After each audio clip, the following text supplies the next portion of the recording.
And my boss, Sarah Prevet, who's still a mentor and friend to this day, she asked me something about what my goal was for my career. And I said, oh, my goal is to make 6 figures and have a corner office. And she full on laughed in my face.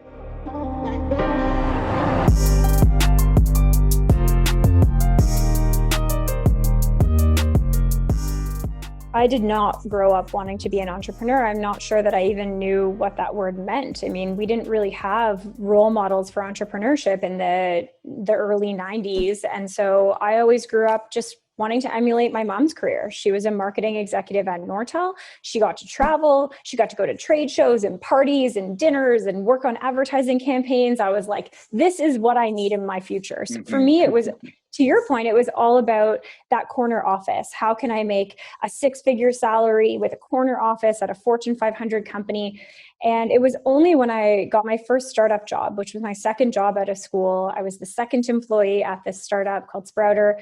And my boss, Sarah Prevet, who's still a mentor and friend to this day, she asked me something about what my goal was for my career. And I said, oh, my goal is to make 6 figures and have a corner office. And she full on laughed in my face. And I was so insulted at the time, but she laughed because she was like, dream bigger. Like that's achievable within 2 years. That's fine. But is that really your definition of success? And an interesting thing happened, which was the more I was exposed to entrepreneurs, the more I interviewed them during my time as a tech journalist, the more that I interacted with them at industry events, the more I fell in love with this path of creating something from nothing, encountering a problem and solving it yourself instead of waiting for someone else to solve it.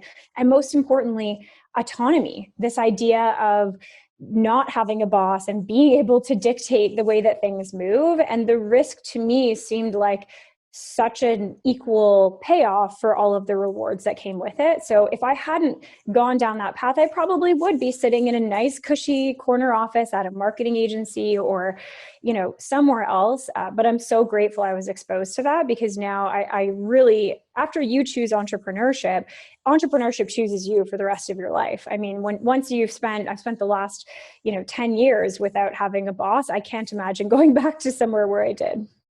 And I almost feel like if you've worked for some successful companies and you've had a chance to impact some successful companies as an employee over the years, you gain skills, right? You work on yourself, you become more competent, also become more confident.